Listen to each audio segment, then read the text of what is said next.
You're listening to Super Dimensional Podcast, where we explore the world of Macross SDF related anime, trying to find connections to the success that launched an entire generation of anime in the West. Okay, so this is Super Dimensional Podcast episode 1.5. We just rewatched... Officially 2. Right. We just rewatched Mobile Suit Gundam. Yeah. And it was, we rewatched the first 2 episodes of Mobile Suit Gundam. Although I thought it was really, really weird how they changed, updated the graphics, added better writing and more frames. Or to clarify, Gundam SEED. Oh, I just thought we were watching Mobile Suit Gundam remake. My bad. Oh, I see what you're saying. Yeah. I get it. Okay. Yeah. Okay. Yeah, Marsh got the joke. So this is Matt and Marsh. So we watched Gundam SEED. Yeah. And wow, the parodies to Mobile Suit Gundam were there. See what I was mentioning before? It's like the same thing. It is chopped up a little bit. Some things are more dramatic. Some different storylines. But yeah, let's go ahead. So we've kind of updated our sections that we're going to do here based upon our first run. First thing we're going to do is tell our history of this anime. I stopped watching Gundam when this was made, so I have never ever seen it. 2002, I think. 2002? Yeah, I was off to the races with life at that point, trying to chase that almighty dollar. That's a mistake. Stick to anime. It's cheaper. History. I have not seen it. I've seen the beginning of Mobile Suit Gundam, committed to watching the rest of that. I watched Gundam Wing, which, again, I have not been able to rewatch as an adult. And this is my third Gundam series I've watched. And it's not bad. But we'll get into the good or bad. Go ahead and give us your history, Marsh. Well, I can't give you the history without the good or bad. I've watched this more times than I could count. It's one of my favorite animes. It's definitely my favorite Gundam series. That at the time when I liked it, I didn't know why, and then when I find out it's because like my favorite writer from SDF is the main writer of this, I'm like, oh yeah, SDF connection. The world starts connecting together. No wonder I still like it because I like the guy's style. But I don't know. Like I'm actually not really a Gundam person, surprisingly. Like I haven't seen most of the series, but for some reason this specific one latched onto me, and I didn't see it in 2002 either. It was probably the late 2000s when I saw it for the first time, and it's been a few years since I've seen it. But I've seen it enough to immediately remember the entire plot. Yeah, that's fair. So I just watched Wing, and again, I've kind of talked about this in the first episode. I think I watched Wing, and I liked Wing just because I wanted more Macross or more Robotech at the time. And Wing is just what we got. Literally, it came on Toonami after Robotech. This goes into the next question very well, because previously you were saying that Wing does not hold up and it's difficult for you to watch it. Right. And now you have this, which really isn't that much separated. So, yeah, we got the good and the bad here. I would definitely say... First reaction is this is good. Mm-hmm. The writing's good. The art is good, and we'll get into more of that. It's pretty. It's very early. I guess CGI, but I'm 99.9% sure that they drew this on computers as opposed to in cells, and this is one of the very early. Because like late 90s is kind of when that stuff transitioned over. I got a question for you, for a guy who's watched it multiple times before I answer the...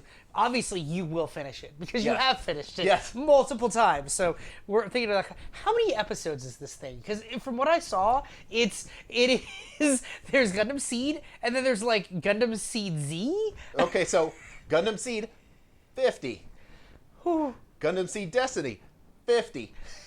Will I finish it? It's a big commitment there. It's a lot of stuff. And you know, there's probably some amount of filler in there, but it's a good show. But it is a commitment.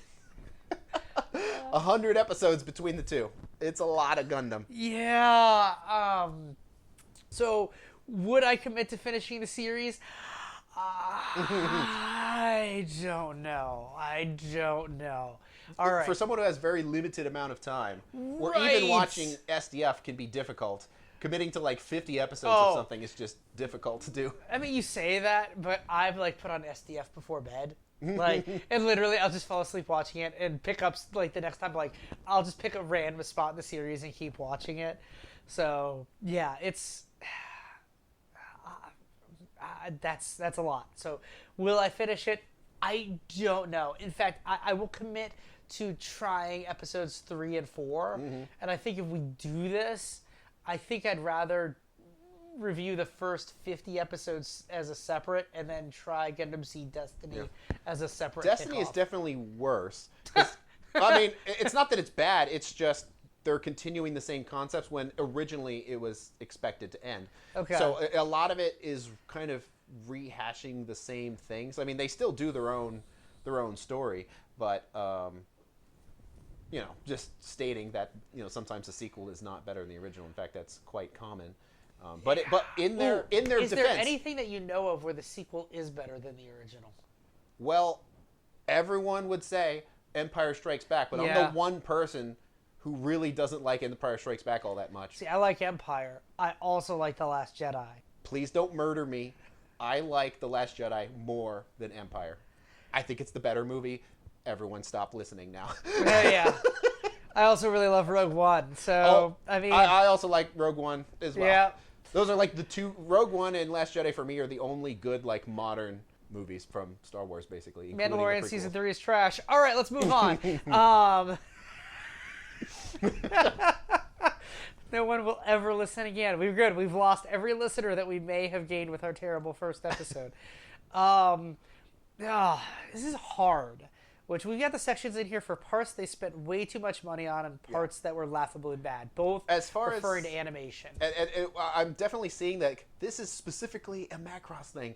Like, just Macross, because it's so easy to fill this in with every single episode of SDF. Right. But it's so hard to fill it in with literally anything else. And Gundam seems very consistent. Yes. And even here, whatever the production value is, it's very consistent. So I'm going to go ahead and just kind of... Well, but I do have Laughably Bad. Oh, hit me, because it doesn't have to be animation. It could be other things as well. I mean, I have other things as well, too, and noted in here, but what you got?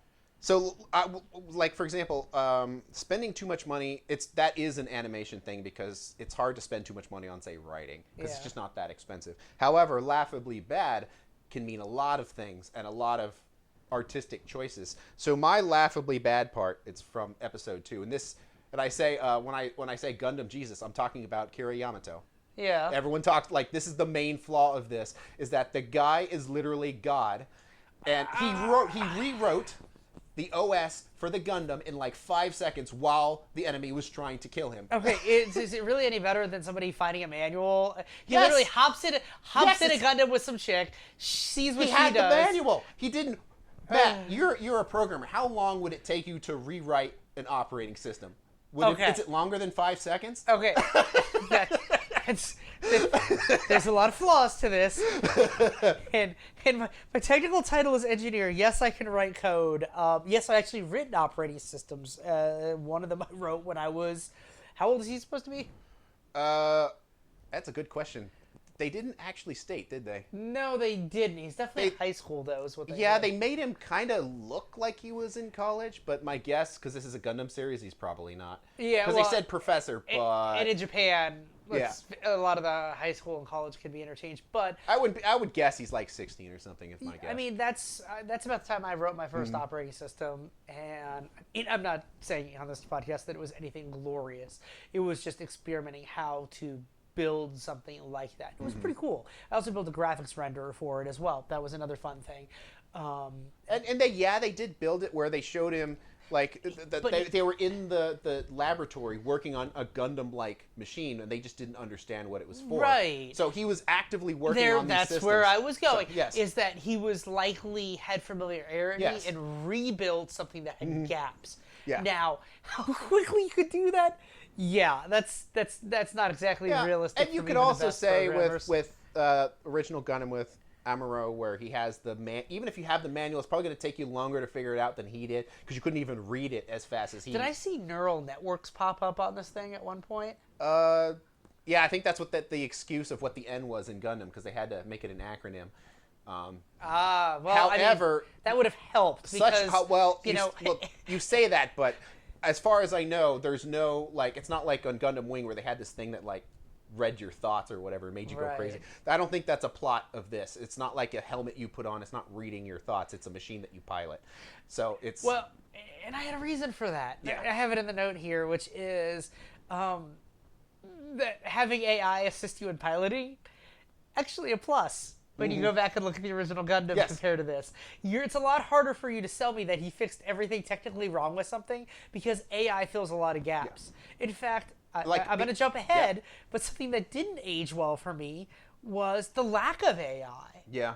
Because AI can explain a lot. And during this time period when this was made, we just assumed everything was going to be the computer systems as we know. As funny as it is, back in the early 80s and late 70s, apparently they had a better understanding that AI would play a critical part in what technology would become. When they're launching the ship and they're literally networking everything together and having to route all the bits and zeros between each other with zero assistance between the systems, right, that's not realistic anymore. Yeah, that for me, and I'm jumping ahead Yeah, also, fine. that aged like poo. that was not great. That was like milk. That aged like milk for me. That's because I like this series so much. That's why I went straight to it, because the biggest criticism you can have for this is kind of like how fast Kira got used to it and the lack of.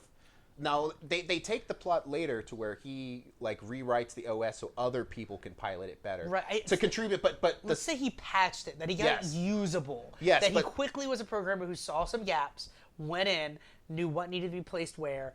I'll give a huge benefit of a doubt that he's a kick-ass engineer and knew what was missing where and had familiarity with the system and could quickly get something together. The story element though, because obviously they have to write in how could this guy who has no idea what this is jump in and pilot it, because that's episode 1 and that's Gundam for you. Now like you said, the original series with AI did it better because today we can, and if you hear that, that's just an airplane flying overhead. Yeah, you absolutely can. AI for us. Hold on, let's be quiet. Let's hear that. No, it's absolutely going to come through, but it's not going to be like overpowering or anything. Huh, interesting. I wonder but if it'll like- turn into a robot.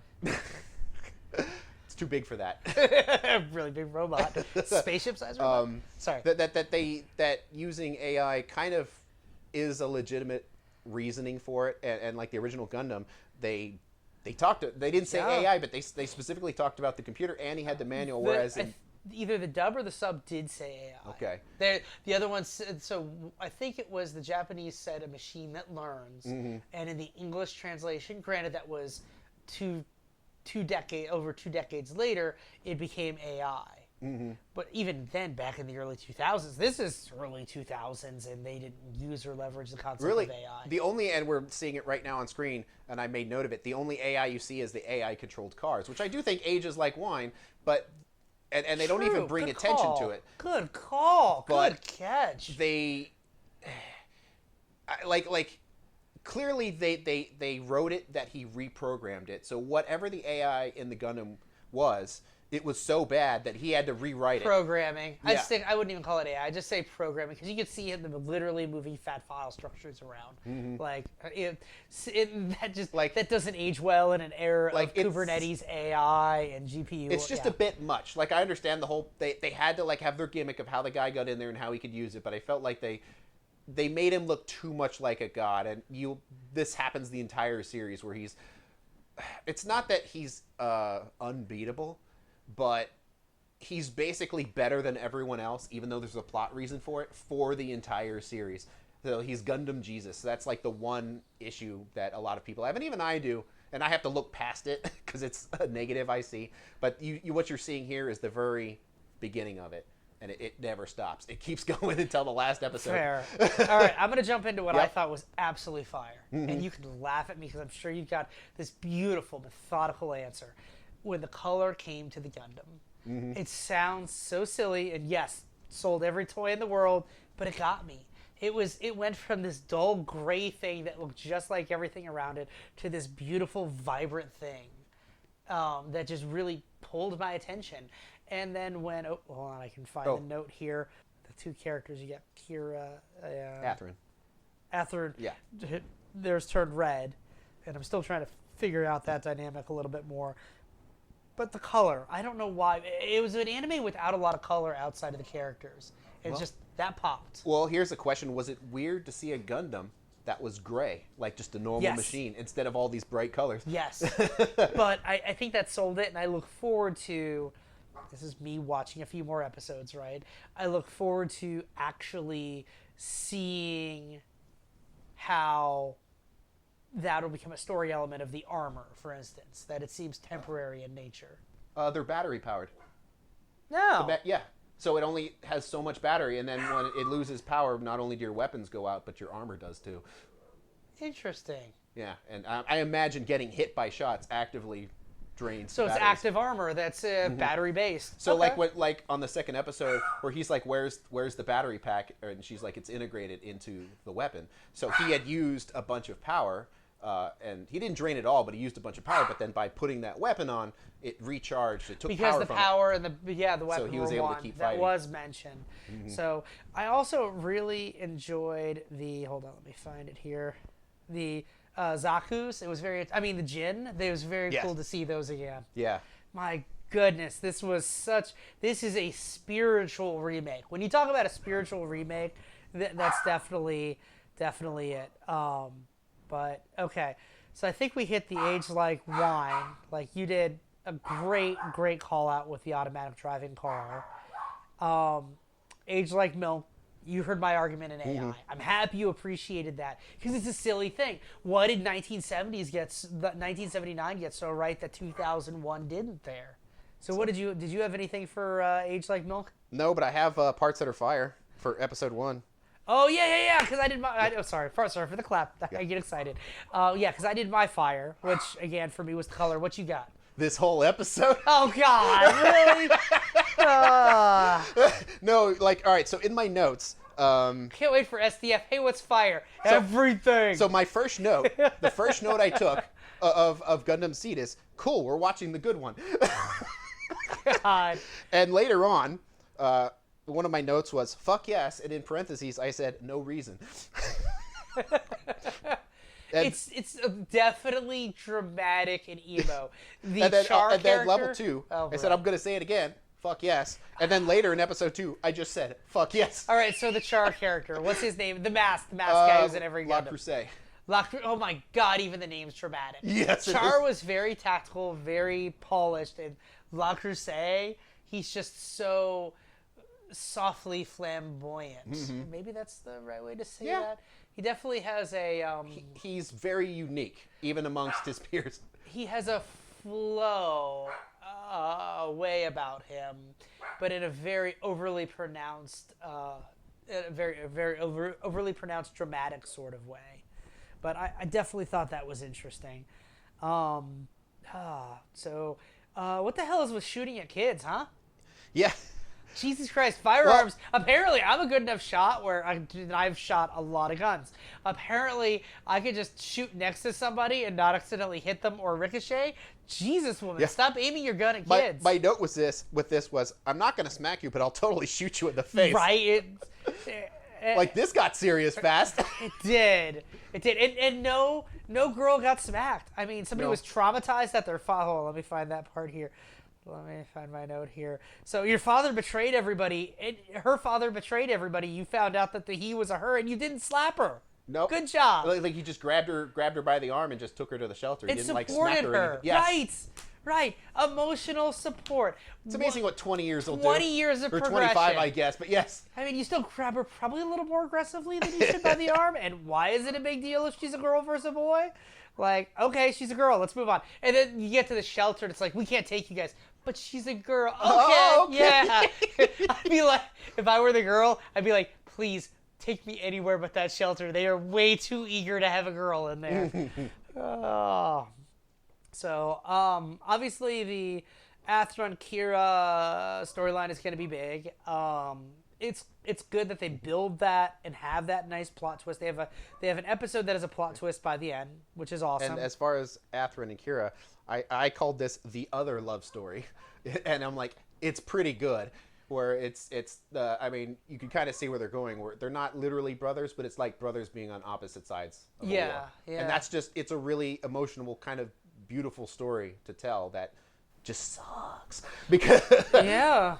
because you don't want to have to hurt your friend.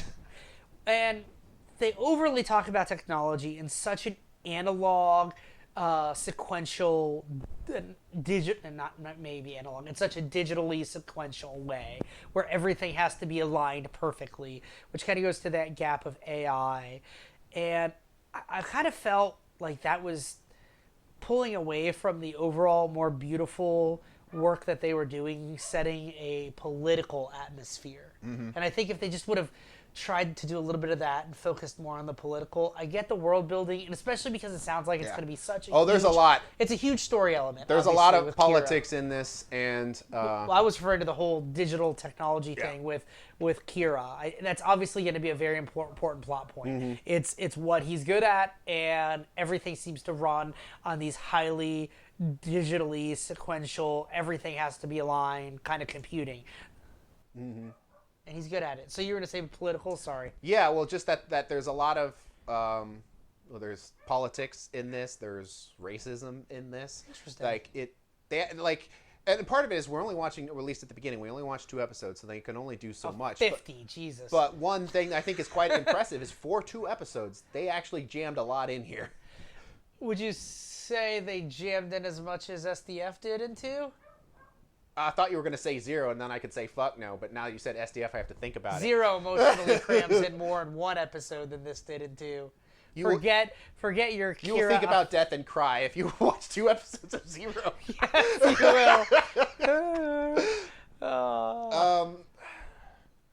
It's a lot.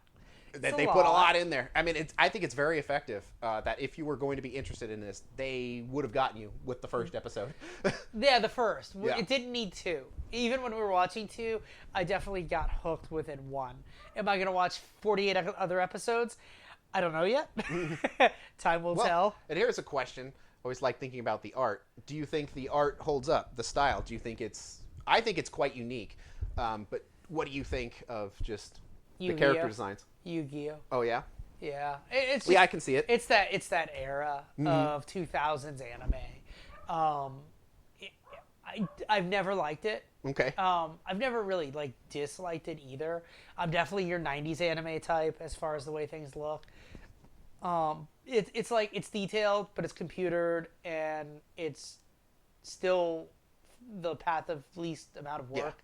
Yeah, I'm with you where even 90s stuff feels a little not old enough for me, but definitely early this is the very latest thing that I'll watch and actually think it looks good, with very few exceptions.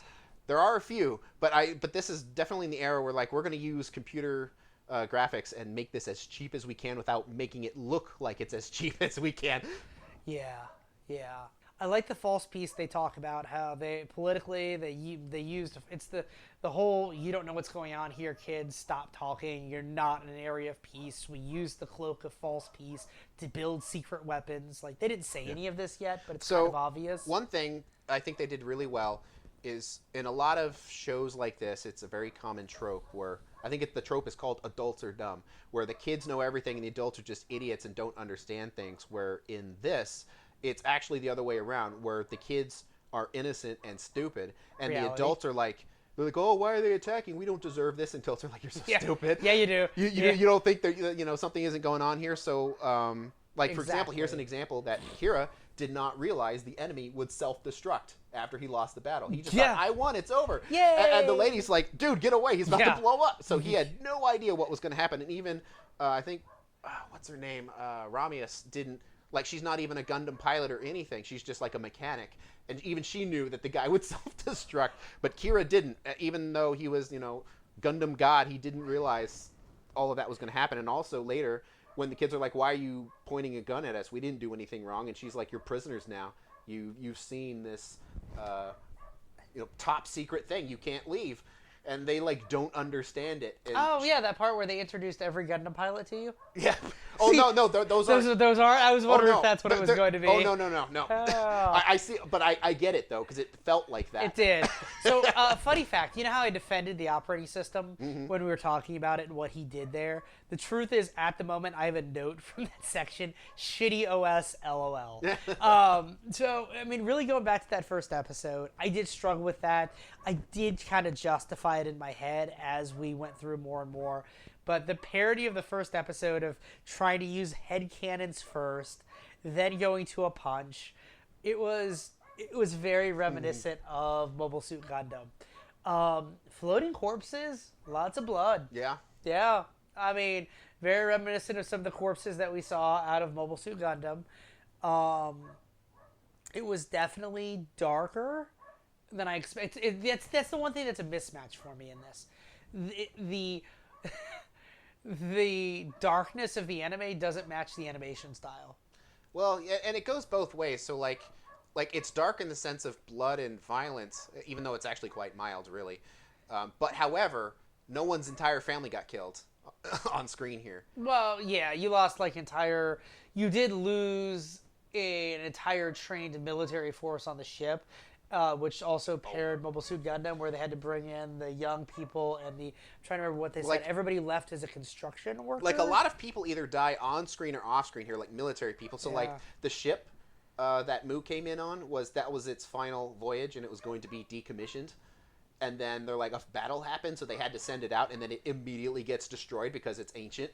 You know, and of course you see everyone going, ah, when the thing crashes into the spaceship. You see all of the original crew of the Archangel are like sitting in that room, and then when they set the bombs off, they all get killed because they were sitting right there. All the people that were working on the Archangel get killed. You kind of see it off screen, but earlier when there was like the I don't know what you call him, like air traffic control guy or whatever. It's like, oh, they wouldn't do this. We're neutral or whatever. Well, you see it off screen, but they totally like shoot guns at that control room and blow it up. Oh yeah. So a lot of people get killed either on screen or off screen, and in that way, it is kind of dark, but it's also less personal than watching like a 15-year-old girl have her family killed in front of her eyes and then getting smacked because she's sad.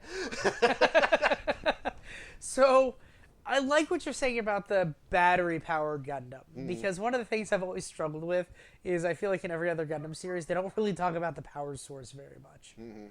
And that's a major plot element of Seed. Yeah, it's not only that, it becomes a limiting factor to, and kudos to the writer. Was it Onogi?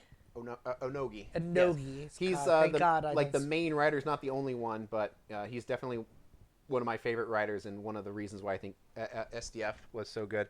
And this is one of his projects that he worked on. But creating a vulnerable Gundam with still having invulnerability, but yet an inevitable weakness is really good. Calling it an inevitable weakness is a fantastic way of describing it. Right. It means no matter how good you are, eventually that weakness will come back to get you. Exactly. So. And also, though, it does open up avenues for other types of fighting. I don't exactly remember if they did this. I'm almost certain that they did. But like if you remember from Evangelion, where it was kind of the same thing where they were battery powered, but as long as you had the plug in the back, you were fine. So that applies here too. As long as you're close enough to a power source and you're plugged in, you could shoot as many times as you want. It's only when you disconnect that you have a time limit. And now I'm watching a grown woman point a gun at a bunch of kids. Oh, another note from the first episode: even their guns have guns. Yeah. So firing the rocket that ended up having a gun coming out of it, that was pretty spectacular. Let's see what else I have for notes. The false piece, the political stuff there, we hit that. This actually, you could probably put this as aged like fine wine here. But so you were kind of complaining about some of the computer stuff, but the one thing I think they did really well is when Kira has this laptop out and the screen was like a holographic screen that collapsed into itself. So instead of you folding the laptop to shut it, the screen like retracted into the laptop.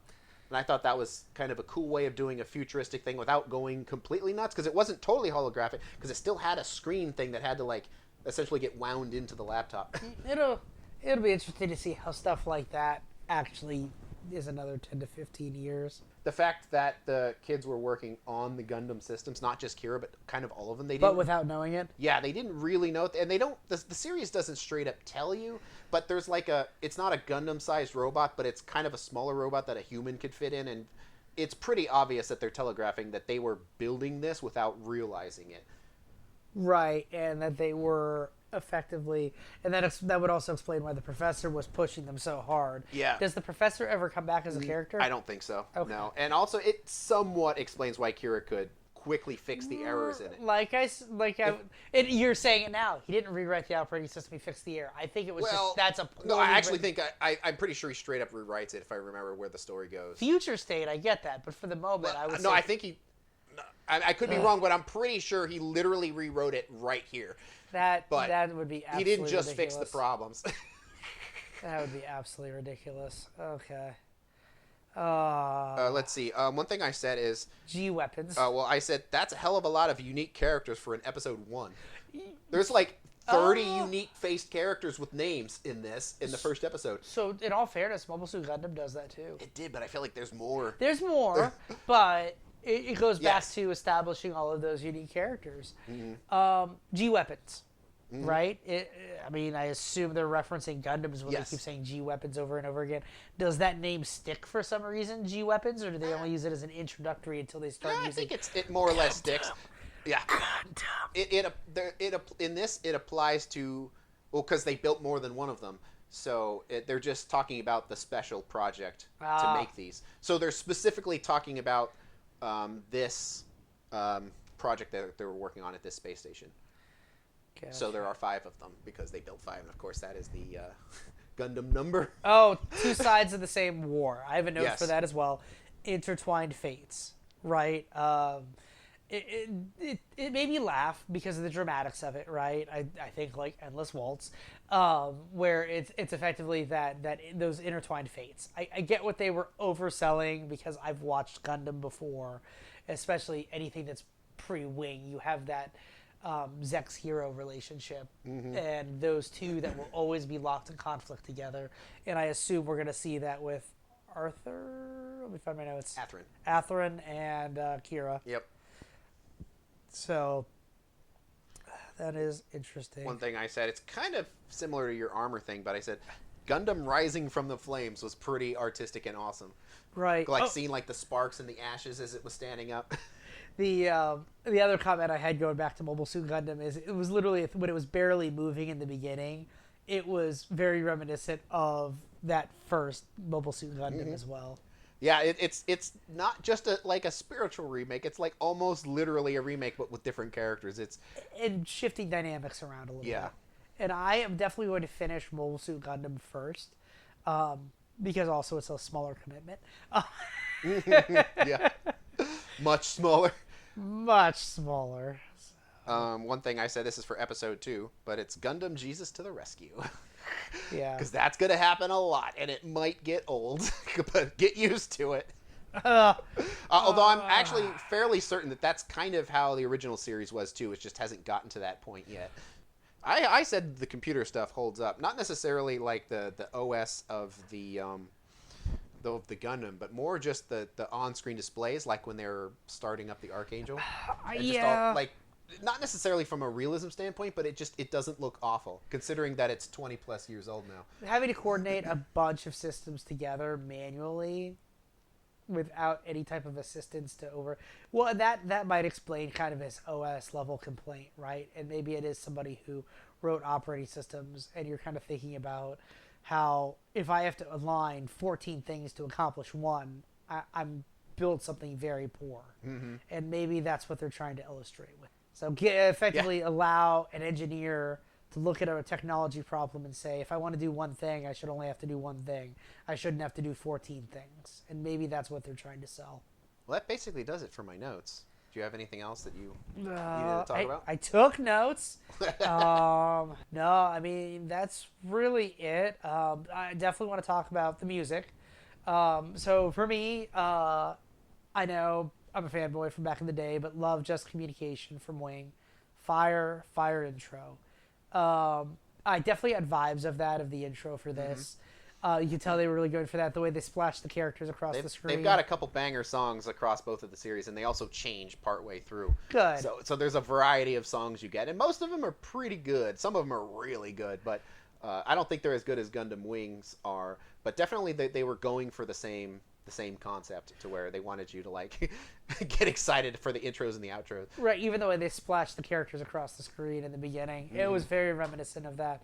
The sound effects, didn't actually like them as much as I thought I would. And that's probably partly my fault, because I love the shit sound effects when you do machine stuff. I don't want like good clean sound effects. I want like ka-ching, ka-ching. I want really bad moving mechanisms Yeah, the sound effects were pretty mid. They're not bad, but they kind of feel toy-like in a way. Yeah, and they're understated. It's like they didn't want the audio track to be owed. Oh, here's Gundam Jesus coming in. I press a button and save the life. Okay, sorry, bad. This is why we watch stuff on mute as we do this. um, so yeah, I think they were intentionally understated. I just like overstated sound effects. I don't know why. It's machines and stuff like that. I like to hear boosters going off, and to be honest, even SDF did a good job of that.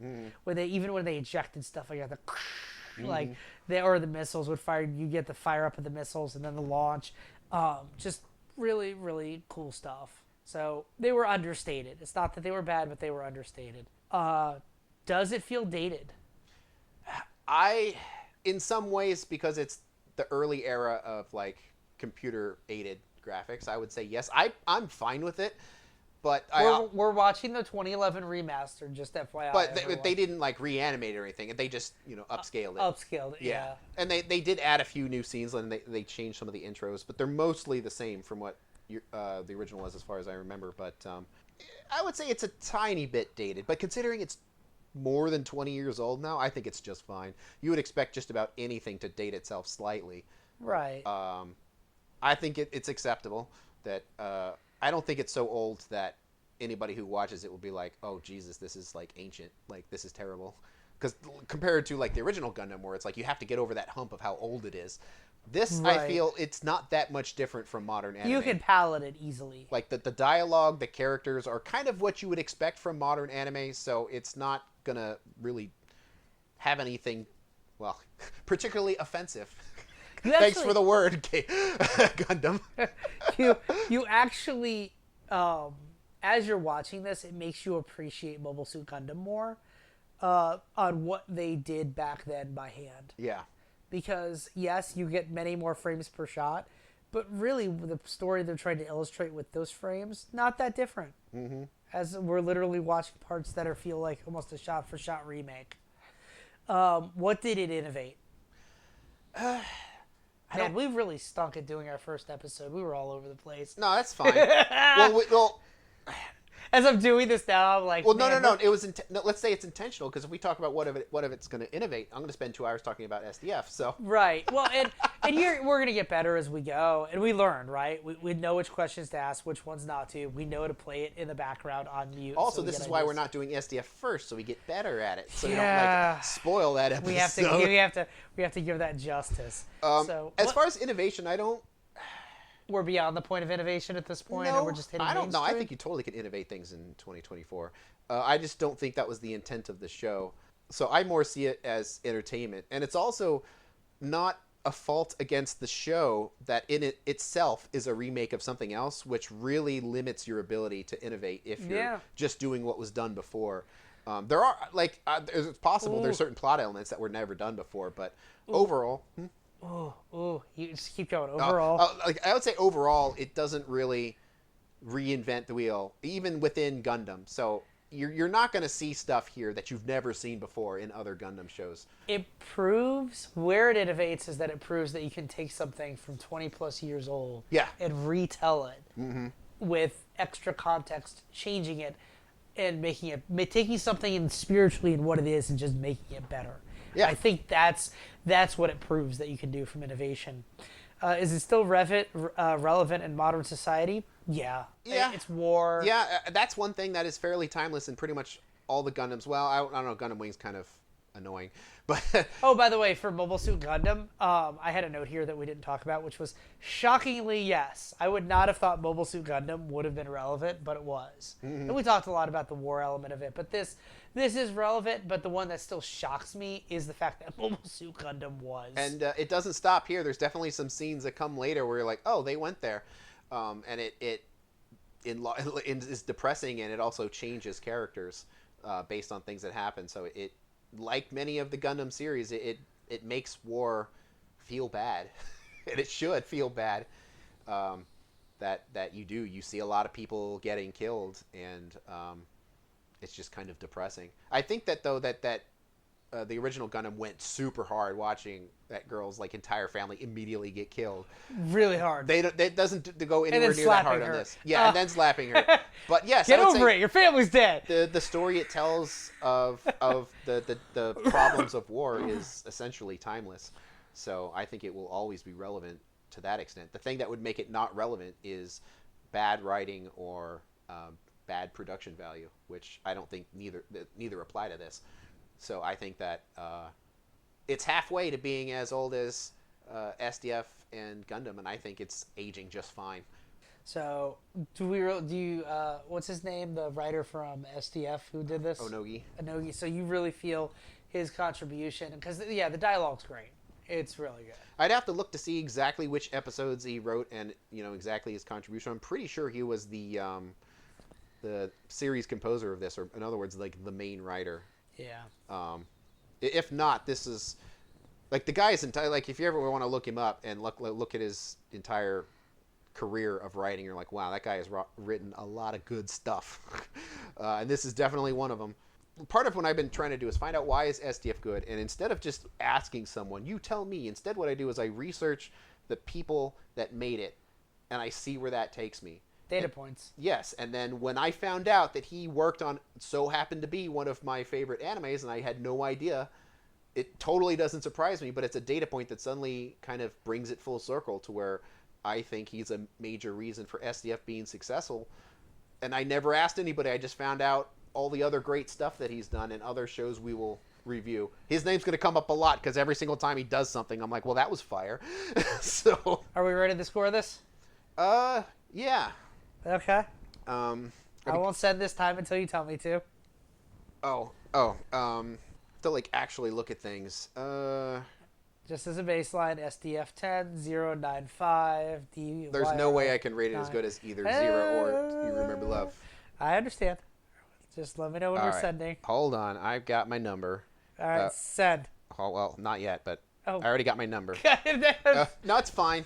Did we pair again? We're close. You're an 8.5. I can't give it an 8.5.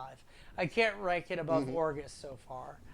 So it's equal to. Well, that's actually kind of amazing in Orgus's defense. I struggle, though, because there are parts of Orgus that are absolutely horrid, but there are parts of Orgus that are just so fun and goofy. Mm-hmm. Like, they almost have that kind of One Piece early Dragon Ball non-Z. I did 8.5 and you did 8. I don't think you specified your number. I did 8, you did 8.5. Which is, yours is equal to Orgus. Right, because I enjoy... Orgus wins a little bit in my heart because part of it is fun and light and goofy. Mm. There are some stuff that is absolute garbage, but there's also some stuff that is absolutely fun and quirky. So far, this is, again, where I talk about the art style not necessarily matching the darkness that they're trying to bring to it.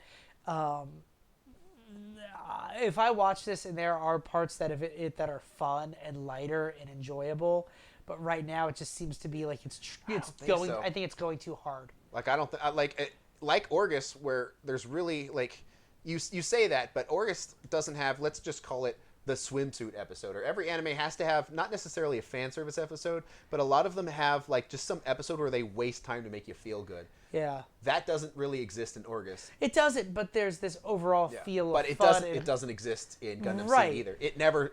From what I remember, it pretty much never stops. There might be slower episodes, but it doesn't have you can feel better episode. It just kind of keeps going. And Orgus has just fun little banter and things like that. It lets up. This seems to go hard. And it sounds like it goes hard for 50 episodes. Yeah, pretty some of it is probably fluff. I'm kind of thinking, especially the earlier ones, because I'm thinking of the last 5 episodes, and I'm like, holy Jesus, I didn't think you'd take it that hard, but okay. If you animated everything a little darker, a little sharper. I will give it to you where the art style is, there's something very bright. I really like the art style, but it feels much brighter than the story they're trying to tell, which is inherently dark. Somehow that just does, whether it's lighting, filtering, it just feels like there's something they could have adjusted to give it continuity. And I'm fine I'm not going to shy if you go. And I think that just goes. Episodes. I'm not sure who the character designer was for this. I like their art, whoever you are, but Find you later. We will find you. Yes. But it does make sense that, you hire a character designer for things and that's how it's going to look. So they chose a certain designer, they got what they got, and I'd be curious to see what their choices are. But it's actually not that unusual because you think about modern anime, most of it is quite bright. Even on rather dark series. I feel like the 90s and the 80s were the era where the animation would be as dark as the story was. I'm going to throw a reference out here just because it's something I've seen recently. But if you do Dragon Ball Superhero, the first half of the movie is a lot of light colors and happiness. The second half of the movie, if you've seen it, which, God, I mean, if it's something you're interested in, it's been out long enough, I hope that you would, it becomes very dark. And the art style almost shifts to those where it's like the first half is almost like Dragon Ball, and the second half is more Z than anything. It is possible in modern art styles to still have a dark, gritty nature, and this seems to be a dark, gritty story that goes hard, but the art style just doesn't do it. I almost wonder if it's to sell toys. To sell toys, where they want the story, but if they make it too dark, it's going to be scary for kids or whatever. So they want it to be bright enough to make kids want these toys or to buy the models or whoever they're marketing it to, even though the story itself might be a little darker, where if the design of it is too scary, then only adults are going to want to buy the toys. I think it is very interesting how we have aligned to the criticisms of this, but do recognize it for as good as it is. I do feel I will watch another 48 episodes. I will absolutely watch Mobile Suit Gundam first, especially because I do see the connection and the importance of understanding that connection. But I look forward to exploring this further. So one thing I've thought of, and it comes back to Onogi again, but when you analyze all of the different elements of Gundam SEED, what's the very best part about it? The writing. Yeah, true. And the world building. Yes. Which is kind of the same thing, it but is. not quite. Because writing, we more think of what the characters say. And world building is more of the background that they may not actually talk about, but it's visible. If you don't have the two in sync, you end up with a very disjointed story. Yeah. And to some extent, you have to have both for good writing. If you have good dialogue in a world that you can't feel grounded of that, the writing has to match the world that it's in. And I do feel they do that. I just feel that the actual animation doesn't match the world of the writing and the world building that they're trying to put in. That's where it becomes slightly disjointed for me. And I'm just thinking of where the story goes, and I'm like, yeah, you're right. How dark it gets, I'm like, if you're right. telling me it's going to go harder for the next 48 episodes, you're right. The character design does not get any different than this, but the story gets more depressing. So yeah, you are absolutely correct. And I'm a big fan of anything where everybody dies at the end. You'll learn that about me. Somebody once said, hey, I want to talk to you about this because you're always optimistic. And I said, I'm the most optimistic pessimist you'll ever meet. I am definitely the dude who enjoys a good book, good movie where everybody dies at the end. Yeah, for me, Harry Potter could have stayed dead. And now we lost our last listener. So it was fun to review this because I wasn't expecting us to immediately jump into it, but now I'm glad we did because it's good. I'm glad you like it because I'm always afraid when I find things that I really like. I'm like, well, at some point I'm gonna have to show it to Matt, and we have the type of friendship that a lot of people don't have, to where we value each other's honest opinions. Because if you're gonna ask someone a question, why even bother unless they're gonna tell you the truth? And a good friend will tell you that was horseshit. How do you like it? You're a fucking idiot. Oh, I thought you were batshit crazy with Orgus. I know. I was so afraid to show because, oh God, he's gonna think it's terrible. He's gonna be like, dude, I respected you, but now I don't. Right. But then you're like, yo, watch the second episode. I was like, yes. Barely. And then after that, I was like, let's keep going. I was the same as you with Orgus, where I'm like, watched the first episode. I'm like, I barely got pulled into the second one. When I saw you barely get pulled in, I'm like, he's here. He's just like me. Just barely. And at some point, we're going to have to re-look at the concept of Orgus 2. That was a thing. Yes, we do. I don't know anything about it. I accidentally clocked it when I was at IMDb one time. But we still have to make it 30 episodes before we can talk about Orgus, because we have to get through SDF before we can even get to Orgus, and we have to get to 20 episodes before we can even get to SDF. So I do think it was fun to do. This was more of an impromptu episode, but it gave us a chance to kind of start getting our format a little bit better. These exits, the way that the episodes exit out for Gundam SEED are awesome. Oh, every one of them has the way it exit rolls like credits. this. Yeah, they're rolls great. Credits, transitions. They're great. It's good. It creates a good transition. A much more clean transition where it's like there's a moment that captures, that pulls forward into the next. Awesome. Well, I think we have learned to absolutely not say what the next episode's going to be, because who knows? And we've also learned that we there's two things that we do. We either watch the episode together, take notes, record, watch the episode separately, and when we actually record, it doesn't matter if we just sat down and watched the episode. We play it again. We play it on mute. So we just actively... It actually is quite helpful, because then, like when we're talking about art, we can actually look at it while it's happening, and it reinforces kind of the opinions that people have. And I might not have thought of it. Well, all right. Well, we'll see you on the next episode, whatever that is. Whatever that is. It will have the one thing Gorgeous. Nope. We our two listeners will be very disappointed and we'll lose them. So this is signing off for SDP. Yep. See you later. Thank you for listening to Super Dimensional Podcast. We have more episodes on the way, so stay tuned. Big shout out to Digging for Roots on SoundCloud. Catch y'all later.